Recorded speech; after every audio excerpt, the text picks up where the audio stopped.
Wow! It's 2 minutes to late night!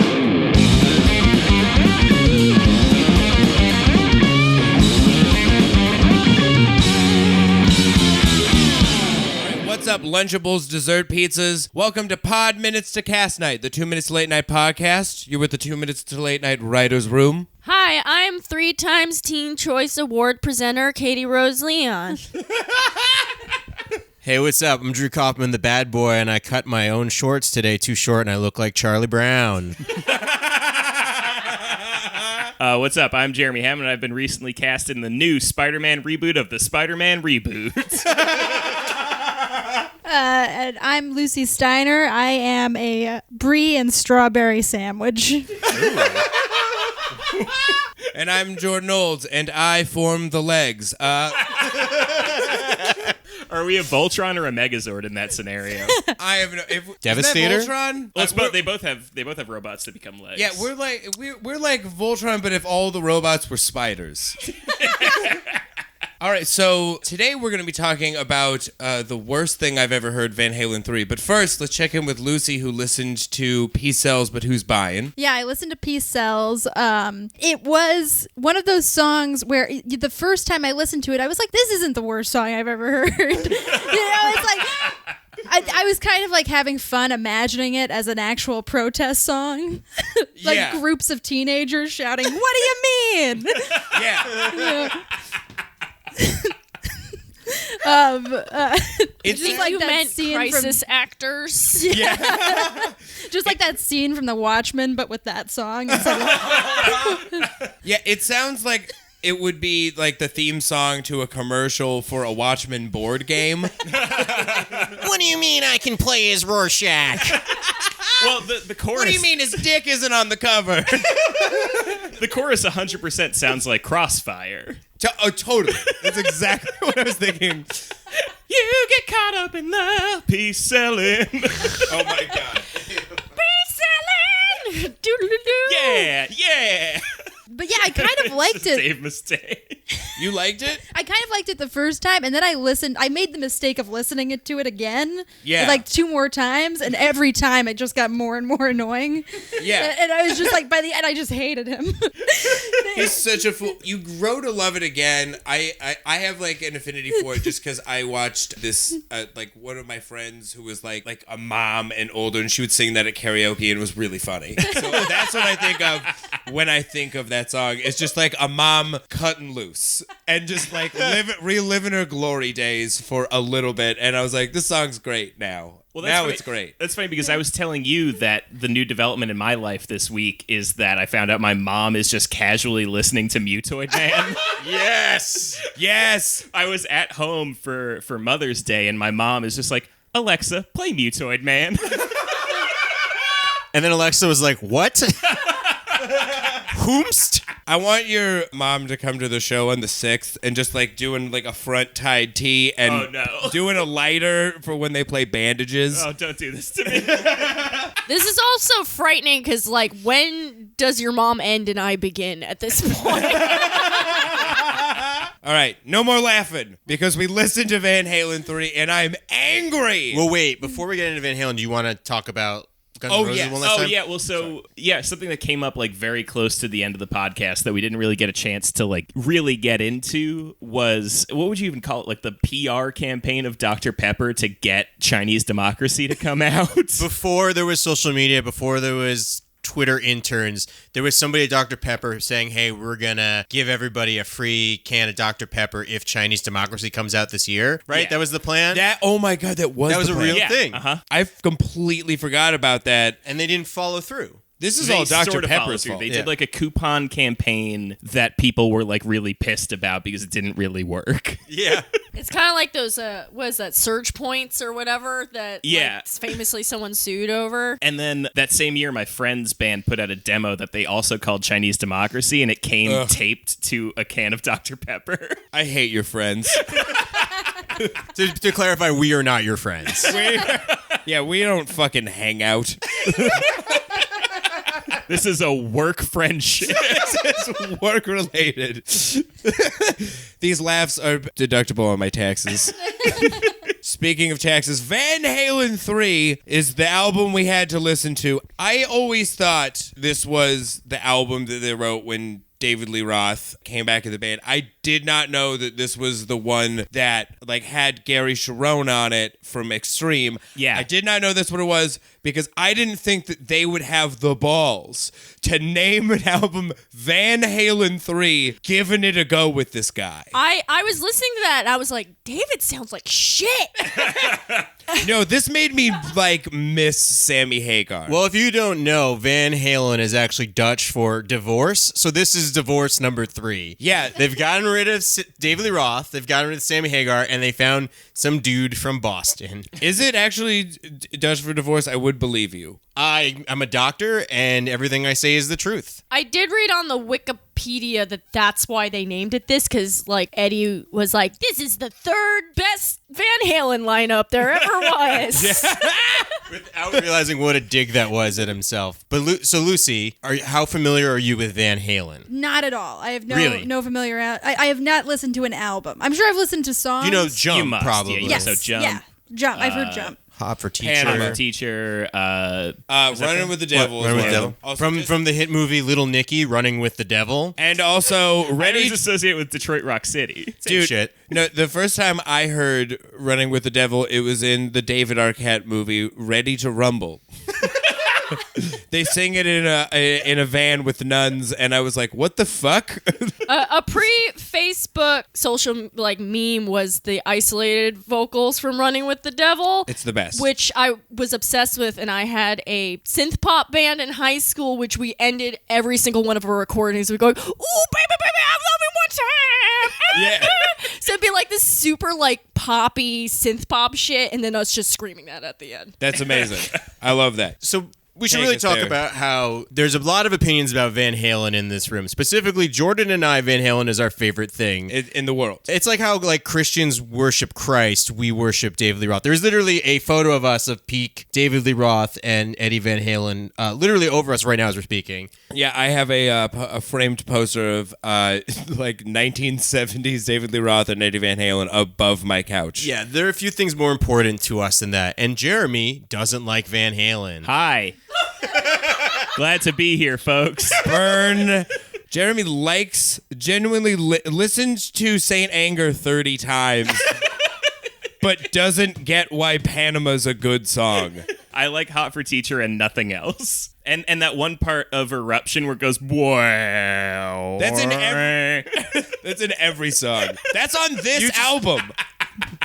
Oh, that's so unfair. Van Halen is so good. It's so great, and it breaks my heart. Why don't you It breaks like- my heart. What is it? What is it about, like, you like Guns N' Roses, which is also like a mashup hair metal band Yeah. that has a weird voice, but what In is fact, it I about? love Guns N' Roses. You love Guns N' I Roses? love Appetite for Destruction. It's a don't- majorly important album to me. So this is Van Halen is literally, to me, it's like the same thing pieces wise. It's Yeah. except the guitar playing is much better in Van Halen, Mm-hmm. and like the singer is way more hilarious. Yes, couldn't agree more. Both counts. I just think that skulls are cooler than just like a chrome hood ornament. That's what it is. Really? Insane. But they both have like bad language T-shirts and stuff. Yep. Like I have a shirt that says Van Halen kicks ass, and that's the shirt. I don't know what to tell you, man. There's a certain time in your life. There's an age in your life where you get into music like this, and at that time in my life, skulls were really cool, and so I was Wait, like, Guns N' Roses you is the band. Are you telling me that you're already in your 40s? Oh my god, that explains so much about Jeremy. Have you It been really does. lying? Have you been undercover this whole time? What's up, fellow kids? So I think in order to really understand how horrible this album is, we need to get a brief history of Van Halen. Yeah. Yes. Here's Take a it, brief Drew. history of Van Halen. Van Halen starts off where they are just this crazy band from Southern California. No one's ever been like them before. You have the two brothers, Eddie Van Halen and Alex Van Halen, drummer and guitarist. Amazing musicians. Michael Anthony plays bass. Who cares? And then you have David Lee Roth, who constantly is singing like he's being arrested for public indecency. There's no There's no rhyme or reason to it. Songs like "Running with the Devil," "Panama," which is about a car, not the country of Yeah, Panama. he's gonna fuck a car in that song. Yeah. So David Lee Roth is just a lead singer, but he doesn't really sing. He's just like a homeless drag queen that does karate. It's amazing. He literally does karate, he does splits. He wrote probably the greatest lyrics of all time, which is in the song "Jump," which is "I-oh, hey you, who said that? Baby, how you been?" Which is something frightened him. He's trying to figure out who it is. He figures out who it is. He wants to fuck it. Essential Van Halen. So there's about 8 or 9 years of this, and then Roth decides that he's too good for Van Halen and wants to go do solo stuff. So he leaves, and then they find this guy, Sammy Hagar, which is basically like a Jimmy Buffett if he was white trash. Yeah, that's the best way to describe it. He sings about a place called Cabo Wabo, and probably sings about hot peppers. Yeah, and they do that for another 9 or 10 years. I think actually he's in the band longer than Roth was. He is. And then they get in a fight because everybody in this band is an asshole. And that brings us to Van Halen 3, which came out in the late 90s, that they hadn't put out an album in like 5 years. And the only way I can describe this is basically like, imagine if your mom is divorced twice and she's still looking pretty good, but she doesn't feel confident. And she meets some dude named Gary at a swap meet and likes his soul patch. Yeah. And that's how Van Halen 3 happened. Wait, I have one joke for the Sammy Hagar thing. It's like him joining the band was like if like season 10 of RuPaul's Drag Race was literally just like a couple of dads that didn't do drag, and you're like, what the fuck is this show now? But the most insane thing I read about this album is that Gary was like, yeah, they just asked me to do this album. We did not play a show. Yeah. I went in the studio and we were making an album. Apparently, all the songs were written. This is chaos. So what I understand is this is like Eddie got really in his head, and this is basically like him trying to make his own solo album, but like with other people. Yeah. What I understand. Well, that's why the drumming sounds like complete shit, is because apparently Eddie is playing it most of the time. He's also playing the bass some of the time. Yeah. Michael Anthony played bass on 3 of these songs and then was just like, you don't need me for this, and then just left the band, but not even heated. He's just like, I'm going to go home and actually drink Jack instead of play a bass that looks like Jack. Also, so the first thing that struck me about this album the most is how insane the mixing is. Yeah. And so I looked into it because I was like, well, maybe it's like a not very famous, producer, and then Eddie just overwhelmed him, which is definitely still what happened. Yes. But the producer was Mike Post of Law and Order SVU fame. Yeah. Also, crazy. Also Street- the A-Team, also Hill Street Magnum Blues. PI, Hill Street Blues, News Radio. That makes sense because like all of those little jingles sound like they were also a part of like a compilation that has the intro to Van Halen's Dreams on it. Like all of that could have been from the Law and Order guy also, and I wouldn't have been able to tell I can see why Eddie Van Halen really is into that shit. He's like, yeah. There was one opening riff on this album that could have been like a background instrumental to an Are You Afraid of the Dark episode. I know. The opening song sounds like movie score. It doesn't sound like so- anything else. I wrote down intro song sounds like the background of a movie opening where a middle-aged couple is having their second wedding somewhere in Montana. Yeah, that's exactly what it sounds like. There's a lot of theatrics on this. There's also every song sounds like a different band except for Eddie's guitar solos, and you're like, there it is. I don't even. Yeah, the mixing is crazy. The mixing sounds like when I send you guys and Mutoid Man like a garage band demo of like what I think one of the covers is going to sound. It's not even like the finished version of me. This is me mixing, and I don't know what I'm doing. Yeah.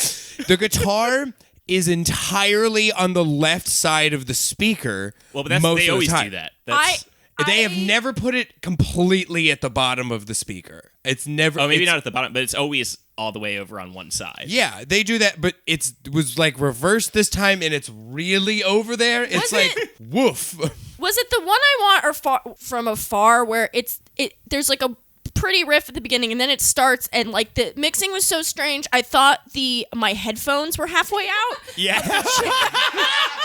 Yeah. Like, I was like, ooh, I gotta get some more, skull candy or whatever. And then I thought I had stepped on my headphones. Well, all the harmonies on this album sound like they're being sung into just dirty trash cans. I know.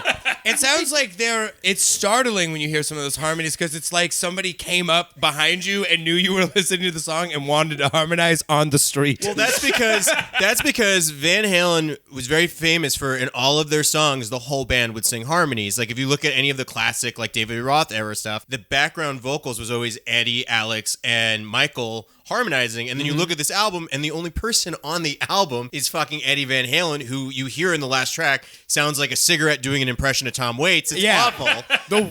That's the worst song I've ever. This whole album, I'm so upset. I don't have positives for this album. This entire album sounds like a Guitar Center getting a divorce. I hate it. That's what I'm so mad. It's crazy because it took I guess this is probably the 10th or 11th Van Halen album. It took 10 or 11 albums for Eddie to be like, hey, I'm going to write my own song and sing it. And then he does it, and it's the last song on the album. It's called How Many Say I, and it's basically an ode to being a bad husband. That's what it is. Outrageous song. So bad. It is an unbelievably bad. Every song is pretty. I thought when I got to Dirty Dog Water, I was like, it can't be the worst. I was like, this has to be the worst song. Every song is worse than the next. I did feel like it was like a Dante's Inferno situation, which every circle you went through, it just got worse and worse. Exactly. I do love the ode to IBS, Fire in the Hole.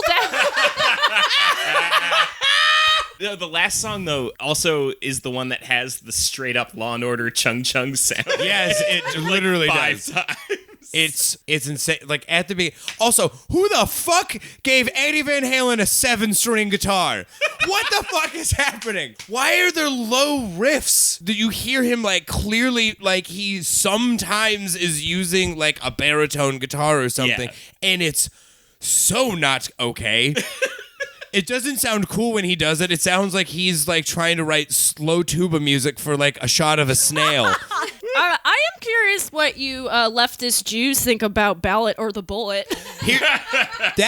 I looked up the lyrics to that because I was like, this is some right-wing bullshit. I don't know what it is. It sounds like it's a right-wing, really misguided thing, but it's also got a lot of equality in it for some reason. And it was written in 1998. Which is the confusing part about it. Yeah. It predates Tea Party stuff, but I'm really like, does he not know how bills become a law? He doesn't know how that works. I have a question about this culture because because it seems like every metal musician so far that we've listened to who has like a political opinion sounds like they overheard their parents talking about politics and just kind of tried to put the puzzle pieces together. That is so accurate. Yeah. Yeah, definitely.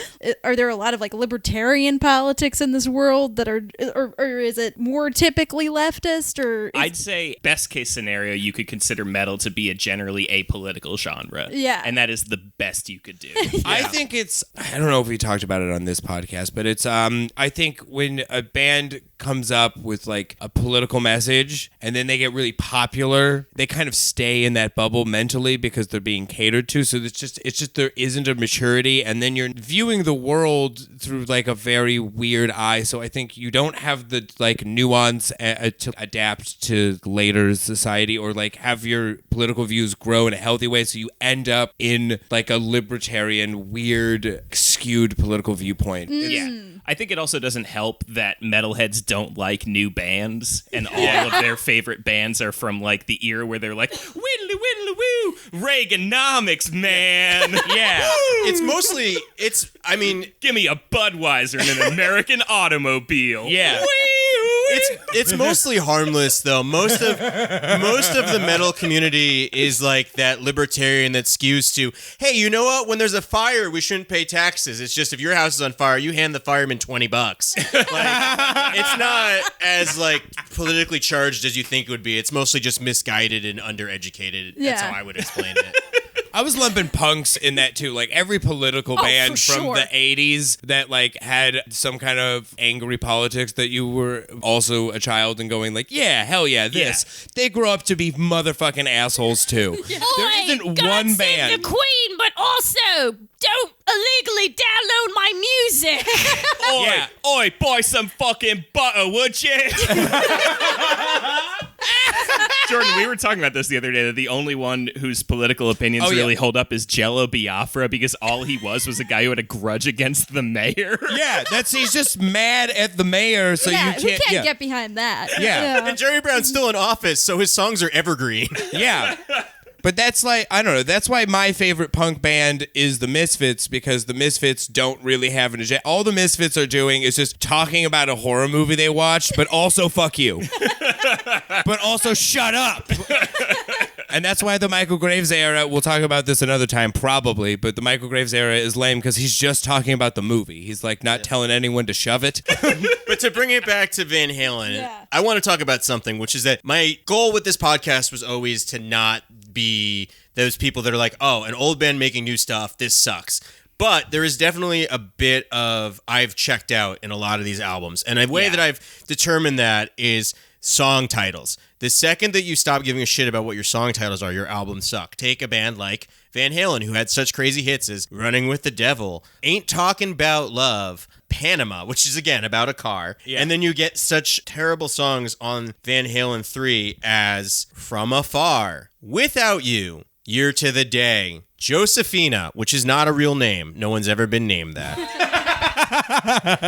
Drew, I am not as contradictory as Jer Bear here. I have enjoyed my Van Halen, but the list of names you just did and the list of names you did before sound exactly the same. Honestly, The names of Van Halen songs were never good. Jump. That That's was- the song title. They didn't have beautiful songs, but I agree. These are the most, like, every one of the song titles on this album is already 7 songs that have Yeah. already. Without You, there's thousands. There's probably like, That's the best ballad in Rent. yeah. Uh-huh. Without, yeah. It's also Definitely is. a later Bury Your Dead song. I still It's think weird. there is a quality drop there, and I'll take it with this, Josephina. Van Halen, when David Lee Roth was the lead singer, I almost said the president. When David Lee Roth was the president of Van Halen, when David Lee Roth was the president of Van Halen, he would never sing about just one girl. He would sing about all the girls. I know. This is settling. I think That's the only song title on here that's like particularly original and like worth noting is Dirty Water Dog, because I don't think anybody's ever written Oh. a song about hot dogs before that was like a serious Actually, song. I Is thought this it was like a literal dog that'll drink any kind of water. I thought that was like his version of like, I'll fuck anything. That could be. It could How be a long have you double lived in New entendre. York that you don't know what a dirty water dog is? I'm from Colorado, man. I don't know what you're talking about. I didn't live here in 1998 when I was 40.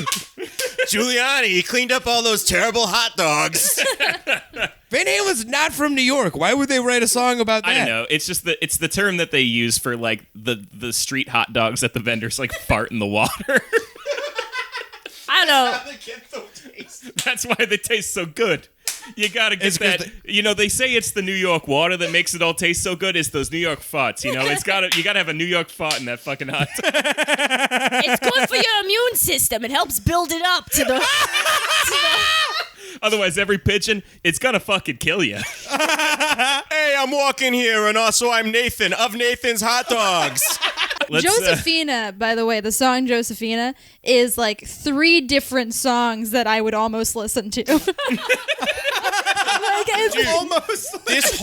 This whole album is the worst Led Zeppelin cover band with a guitarist who's good enough to be in a Van Halen cover band. Yeah, no, the guitar playing, I don't like it. He's clearly trying. I like none of these riffs. I always like when he does the little harmonics like the boop, boop, boop, boop, boop, boop, boop. I fucking hated it. Every time, it was the worst. And so many of these tracks sound bizarre. Like the second one Yeah. sounds like a Mudhoney song. There's one that almost sounds like a jam band. It sounds like the closest they get to something is like, I forgot the fucking title of it, but it sounds kind of like Drop Dead Legs. I'm like, this kind of sounds like a Van Halen riff, and that's it. Did you watch the music video for Without You, the only single? I absolutely didn't. It cost $1 million to make. They shot it in an ice hotel in Sweden.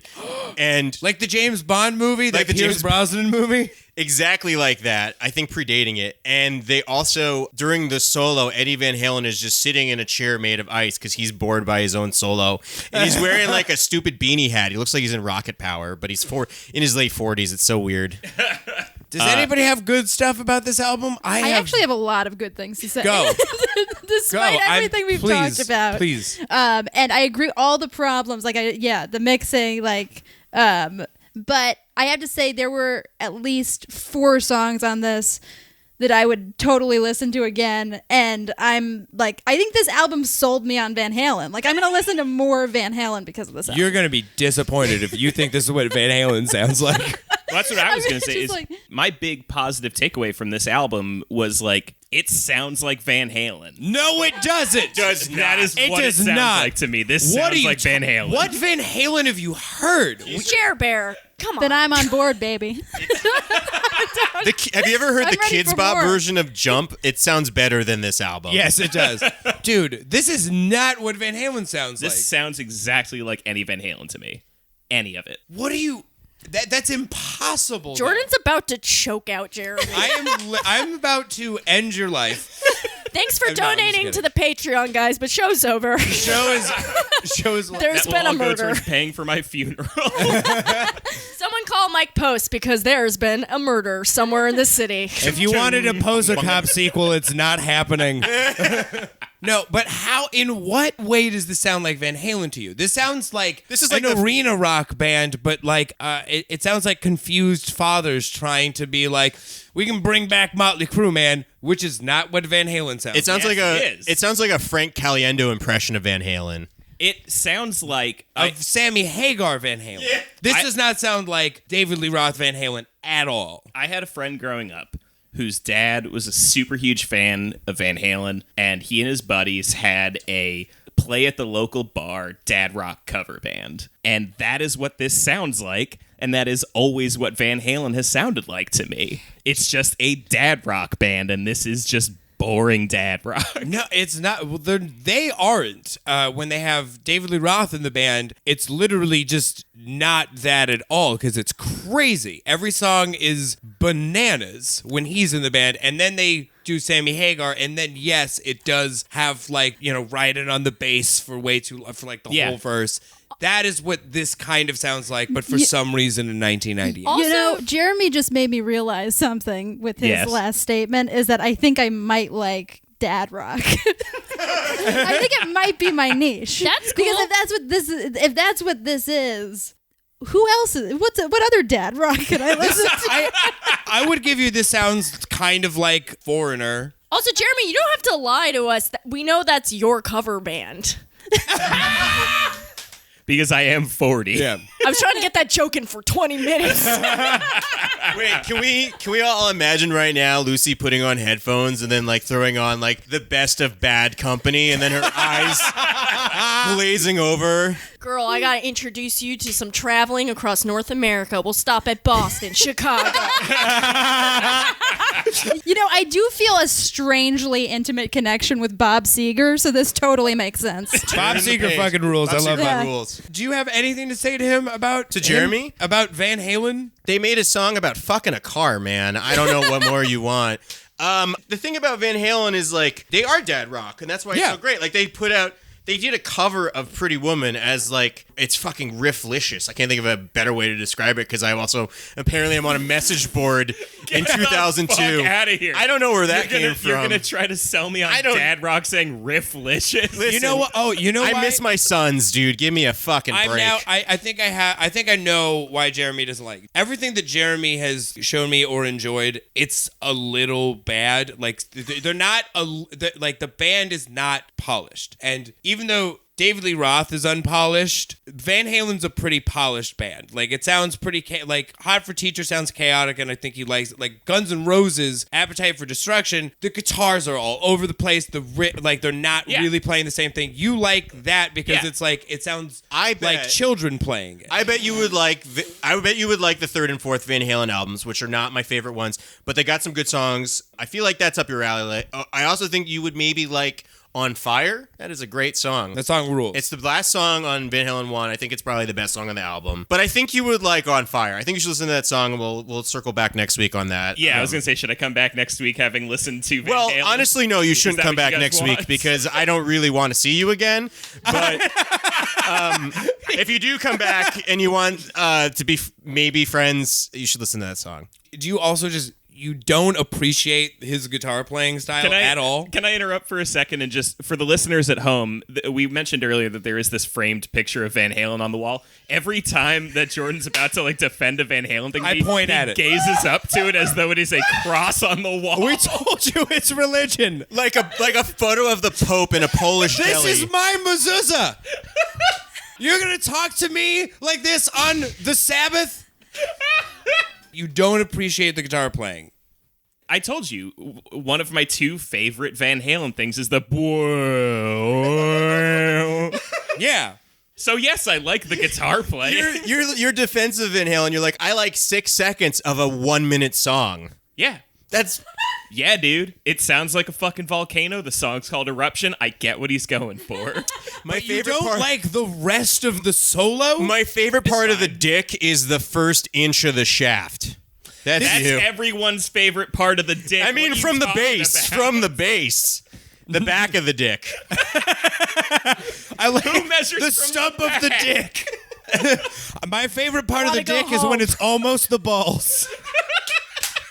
I'm just trying. I want to figure it out. Like, do you just not like? No, I think like, you were on the money before. It's the aggression, it's the sloppiness. Like, I'm a punk fan. That's like what I grew up on. And so stuff that is aesthetically closer to punk, I'll like more than stuff that is aesthetically closer to like disco or whatever the fuck these guys But were into. Well, that's the whole story of the band is that they're just like scummy punks who have a good guitar player. Like Eddie is just a master child at the guitar. He used to play not towards the audience because he didn't want people to know what they're doing. They're just a bar band and they're just like the whole thing is sloppy, but it's like a weird form of like polished slop. Like everything that's supposed to that would be sloppy on another record is on purpose. Yeah. Which you don't think is cool. No.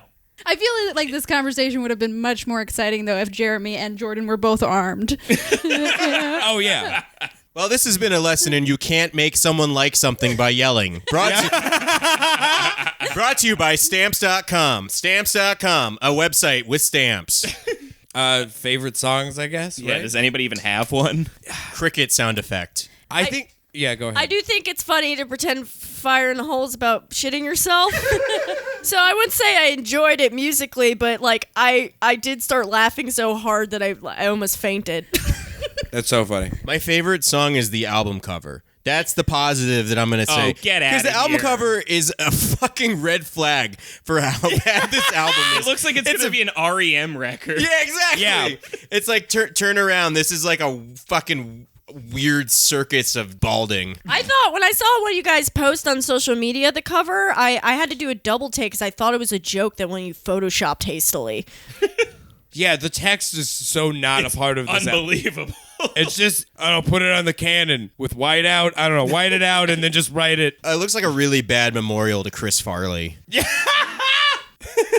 Most bearable song, Lucy? I'm gonna go with what's it called? One I Want. Yeah, One I Want. Yeah. Because I still have that Candyman line stuck in my head. Oh my I'm God. singing that to Can we myself. talk about those fucking Candyman, lyrics? The Candyman can. The postman thing. There was a line where he's like, a white man can't tan or something like that, which I was like, there's some white power shit on this record, I think. I think my favorite was also The One I Want, but only because of that like absurd ending that it just has at the end there, where it's just like bah, bah, bah, bah, and it just keeps doing that. It's the like, you think it's worst. gonna ring out at some point and it never does. I'm sad even. Like now I'm just thinking about it too much and it's upsetting me. But wait, Lucy liked the album, so I want to hear more from you. What did you like? So there were several songs I liked. I liked Without You. I liked What I Want. I liked Fire in the Hole. not because I thought of shitting, but that adds a great layer to it, and I'm gonna enjoy it like twice as much. And I liked Ballad or the Bullet. I like the sound. I'm figuring out that like I'm having a music epiphany about everybody in the room. Like Jeremy likes unpolished aggression in a record, and Lucy just likes the sound of like a satisfied father. There are no choruses on this album. It's just a dad. Every chorus is just like everyone going like, yeah! And it's just like a dad just like trying to find the solace like, we're gonna make it!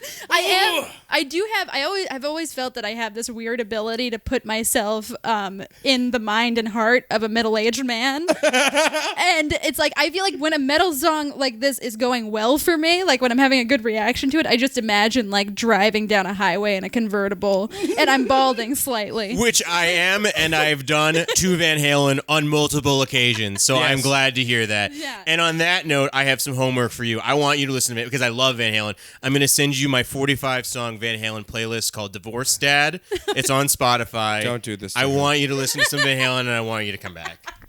You don't have to listen to the whole thing. Listen to 2 songs. What are listen the to the- songs? What are the Just listen to Van Halen 1 and see what happens. That's Okay, just what cool. you Listen gotta to the do. whole album. It's great. That's like the peak, and then there's like a few on 1984 that are really good. That are like I don't know, the essentials. But I found the most bearable song on the album to be "A Year and a Day," but until it was going on for 8 minutes, and then I was like, I can't do it. And he started screaming like 365 because he didn't have enough lyrics. Yeah. They wrote the song way too long, and he didn't have enough to talk about, so he's just trying to do something. And I how don't like. unbelievable was that feeling of being on the first song on the record where it's just like the movie score and you're like, boy, this is boring. Let's look ahead. And you see 2 different 8-minute songs and you're like, oh, fuck. Yeah.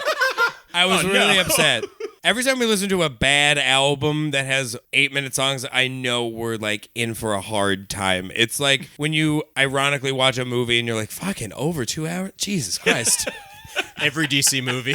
Every DC movie. Yeah, it's literally Every a DC, movie. movie. And on that note, we should figure out where it is on the power ranking. And since all of our opinions are going to suck except for Lucy's, Lucy, where does this lie for you? I am going to, and I'm going to change my ranking slightly from last week. Oh, cool. I am going to put, before I had Chinese Democracy being my favorite one, and then Saint Anger, and then Super Collider. I think I'm switching it slightly. I'm going to put Van Halen 3 on the top. No,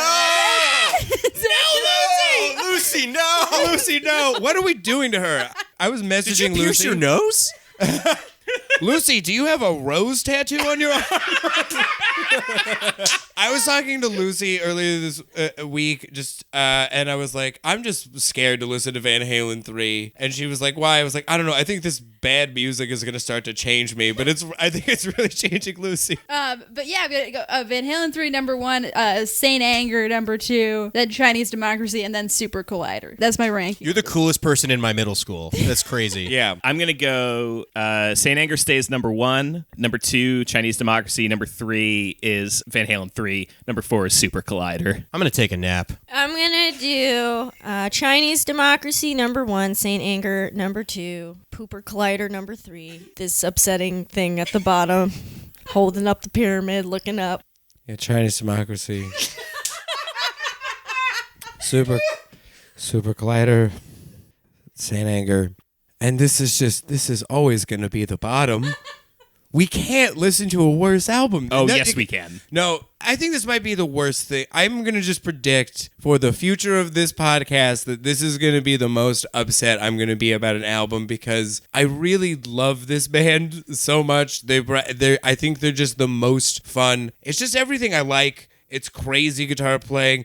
It's got drag in it. It's fucking weird. I love it. And then I listen to this. Have you ever gone to like someone's barbecue and you like smoked weed and it was too much weed and you're like paranoid and then you're just like looking at all your like sweaty punk friends and you're like, oh, we're all a little too old. Like we're all gonna have to dress different soon. And it just sends you on a really dark existential journey. That was listening to this album for me. It was traumatic. I'm Everybody in changed. the room nodded except for Lucy, so that's gonna be you next year. Like you're gonna roll in with like a brand new like studded leather jacket and just being like, hey, any of you fuckers listen to Metallica? The mood in this room, it really is like we all just watched Requiem for a Dream, and I'm like a weirdo who like gets off on it. And All right, that does it for Van Halen 3. Join us next week when we're going to be doing Metal Magic by Pantera, which you can't find anywhere, but is all on YouTube. So have fun just losing your phone battery trying to listen to that on the train or whatever. You can find me at the Steinbag on Twitter, and that's all I got. I don't owe you people anything. You can find me on Twitter at Jeremy Thunder. Check out my other podcast, Ballin' Out Super, and go to Pizzagate2.com to see 9 different pictures of Piccolo's penis. It's been a really big week for us at Ballin' Out Super, you guys. Is that not a bit? Is that real? Yes. You know, that's not a bit. That is 100% true. You can go to Pizzagate2.com and see pictures of Piccolo's penis. Listen, our fans rule. Sorry, 2 Minutes crew. You gotta catch up to the weebs. Anyway, it's Send us me. your drawings of Gorsenio's penis. What would it look like? Don't do do that. that. Don't do that. Don't do that. You cut that out. I will not.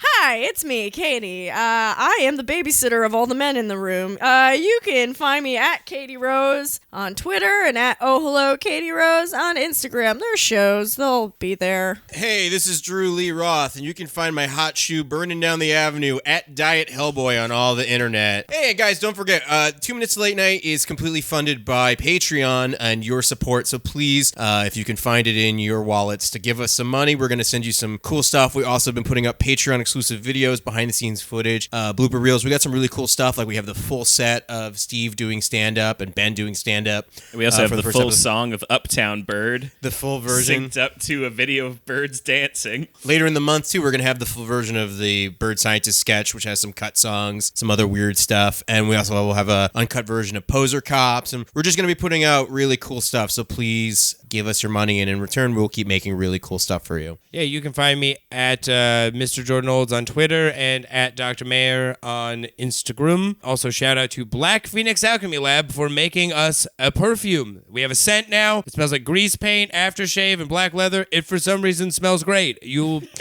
go to a concert and leave not smelling like someone else's foot. It's called Whifflash, too. All right, suck an egg. Bye, everybody. Bye.